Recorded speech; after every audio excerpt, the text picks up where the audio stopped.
Olá, caríssimo, paz e bem, meu irmão, minha irmã, que alegria te encontrar em mais um programa, Padre Pio, seus milagres e ensinamentos. Sou eu, missionário católico deficiente visual, Enio Viana.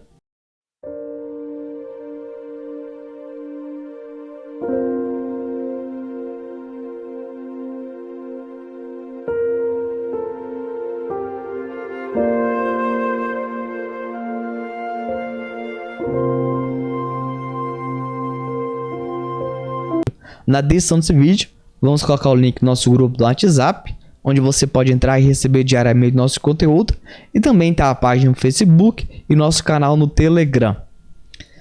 Imagina agora a família de São Padre Pio.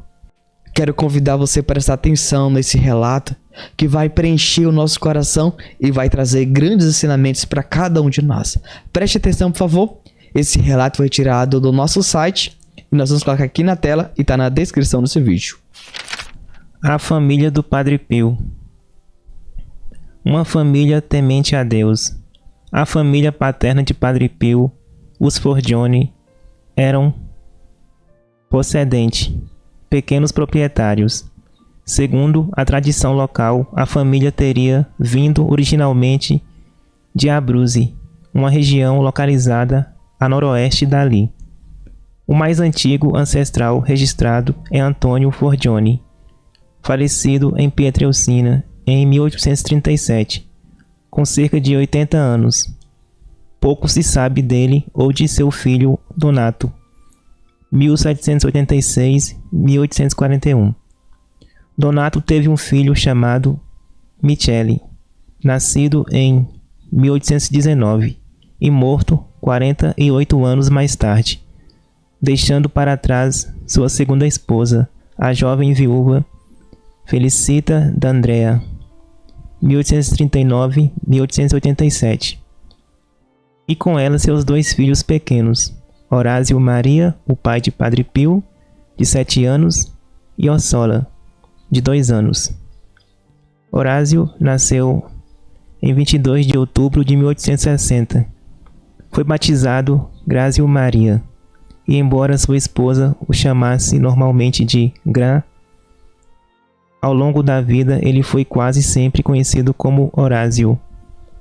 O jovem Horácio viveu uma infância de relativa pobreza, ocupando-se com o rebanho da família. Ainda adolescente, Horácio foi nomeado mestre de festa, um membro do comitê que planejava as festividades anuais em agosto.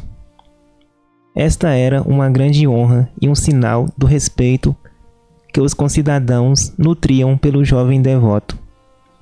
Em 8 de junho de 1881, Horácio, então com 20 anos de idade, usou o traje local, um gibão enfeitado com botões de ouro, meias até o joelho adornadas com laços brancos e sapatos brancos, e foi escoltado por seu padrasto até a casa de Maria Giuseppa de Núncio, sua futura esposa.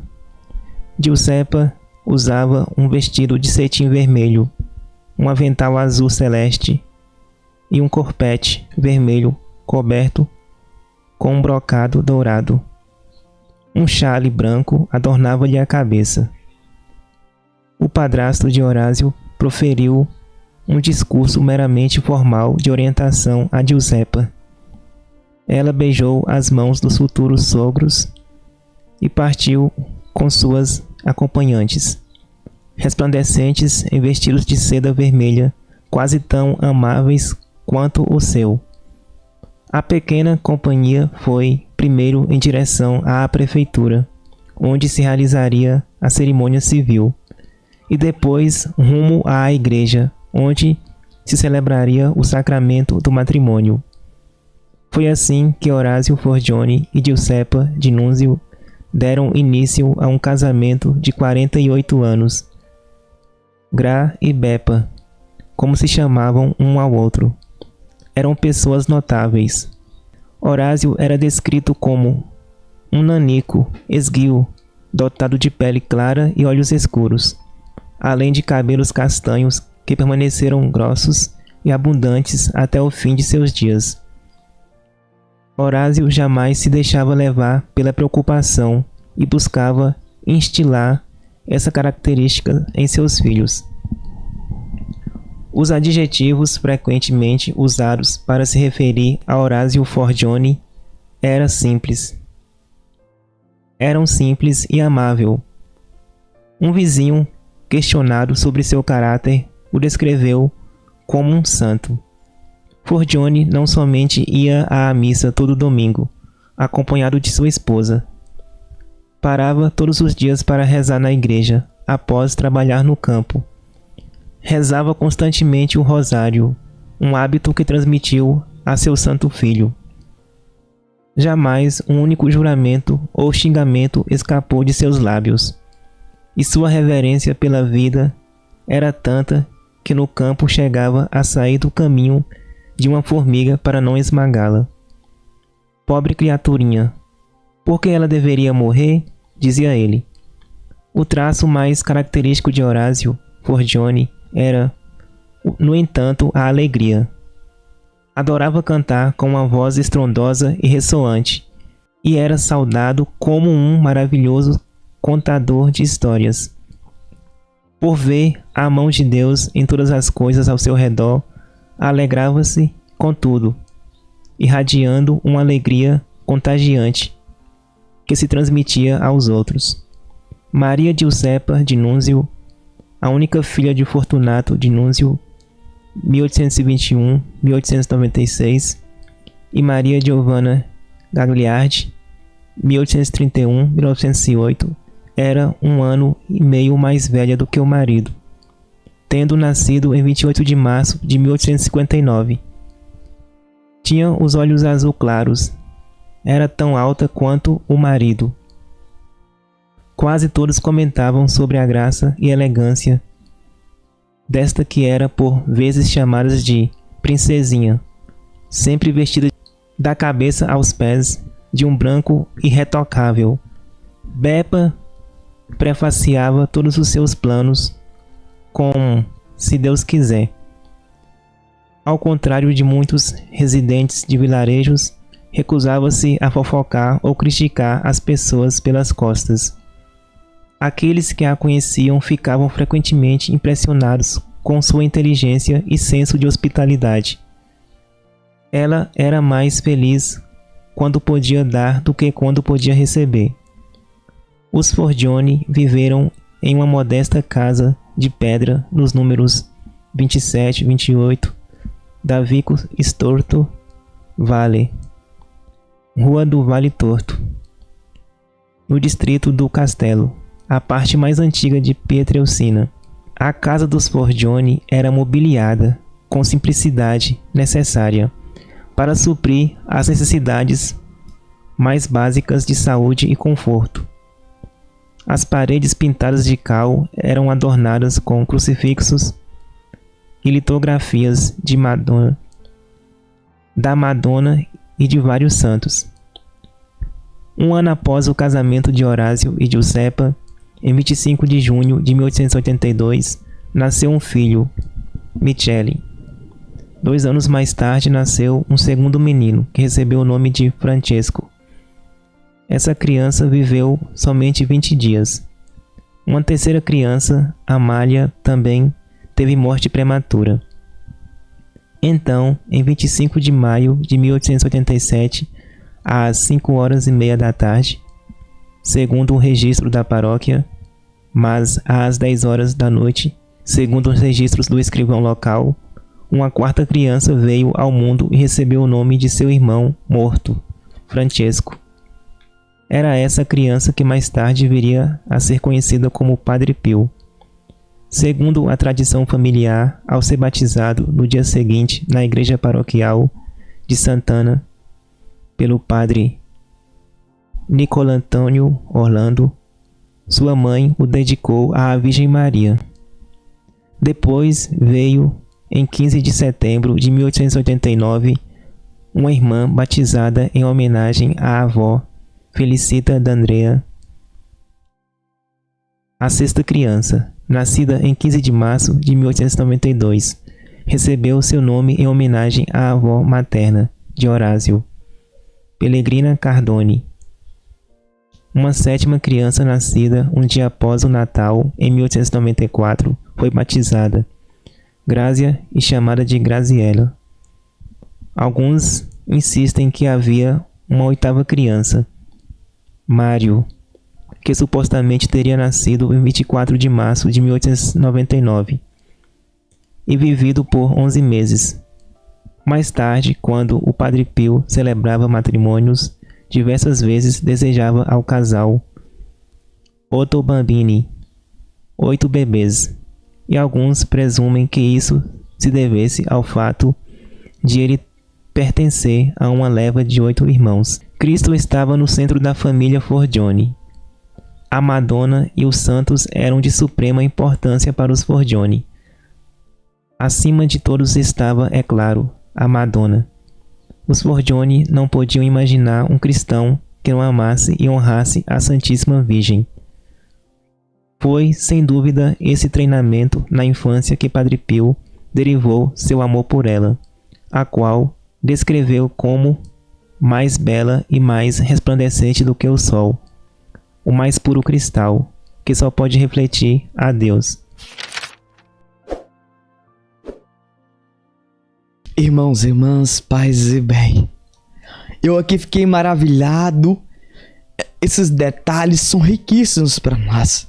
Se nós fôssemos pontuar, vírgula por vírgula, de tantas virtudes a família de São Padre Pio tem nos ensinar, nós ficaríamos aqui horas e horas partilhando com vocês. Mas aqui eu quero trazer 3 detalhes para que possa tocar especialmente o coração do missionário, também o seu. Vai dizer que Grazia Forgione, uma coisa que me chama muita atenção, irmãos e irmãs, que ele no caminho tinha uma formiga, ele desviou. Coisa bela, né? Coisa linda. Tem uma coisa que no pai do Padre Pio que chama muita atenção, que ele rezava o rosário constantemente. Coisa muito bela, muito linda, né? Aqui depois vai dizer que o seu filho também rezava também constantemente. É claro, sempre o filho vai buscar imitar o que aprendeu com o pai. Talvez o que o pai ensinou falando ou ensinou fazendo. Isso é maravilhoso. Vai dizer que o pai de Padre Pio, após o trabalho, sempre passava na igreja para rezar.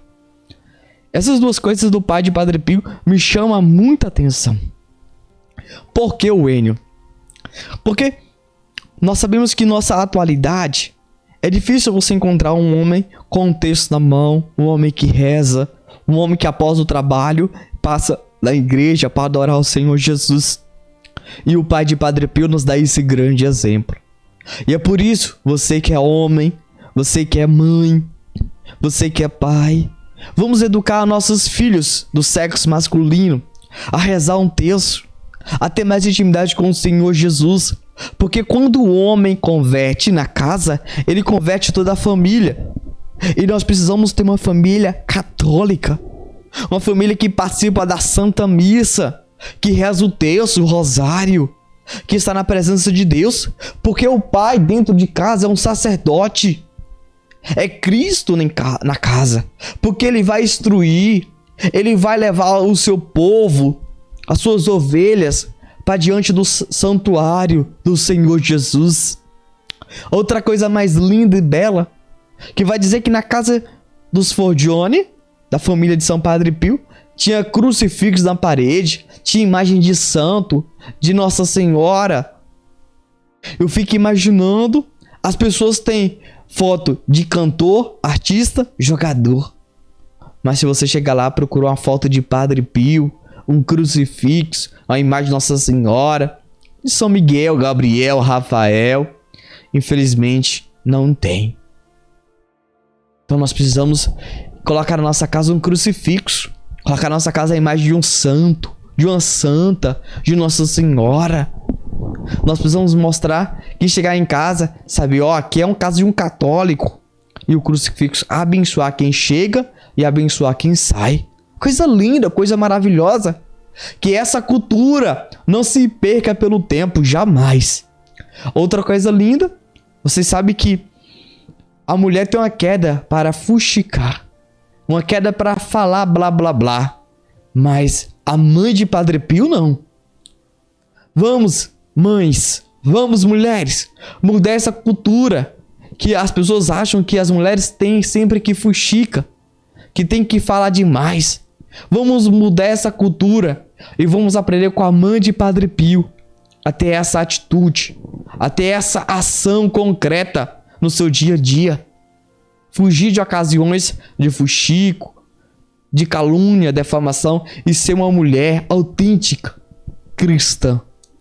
Fico maravilhado, Padre Pio tinha 8 irmãos e ele sempre falava 8.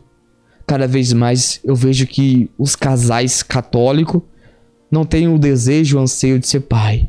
Só querem ter 1 ou 2, no máximo 2. Isso, o Senhor disse que unir e multiplicai. Infelizmente eu não sei o que tem passado na cabeça dos casais de hoje, mas eu estou rezando por eles. E para que possa...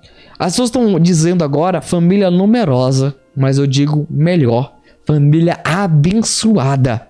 Porque criança é bênção de Deus. A Wayne não tem condições. E por que naquele tempo tinha? A Wayne, você não sabe a dificuldade que eu passo. Todo mundo passa dificuldade para criar uma criança. Ainda mais para criar na doutrina, no Evangelho de Cristo. Então nós precisamos unir, eu falo unir o homem e a mulher em prol da procriação, para a multiplicação de crianças, para abençoar. Lembre-se, mas você tem que ser um pai, uma mãe, para educar. Você tem que ser um pai não somente para fazer, mas para educar, para ensinar, para catequizar, para corrigir. Exatamente, pai e mãe. Que Jesus toque os nossos corações e nós possamos olhar para a família de São Padre Pio, essas virtudes que nós partilhamos, e isso possa entrar no meu, no seu coração, e nós possamos ser verdadeiramente essa família autêntica. Vamos colocar o card acima aí do programa Padre Pio, seus milagres e ensinamentos. Santo anjo do Senhor, meu zeloso guardador, se a ti me confiou a piedade divina, sempre me rege, me governa, me ilumina. Amém. Deus abençoe e até o próximo programa. Em nome do Pai, do Filho, do Espírito Santo. Amém.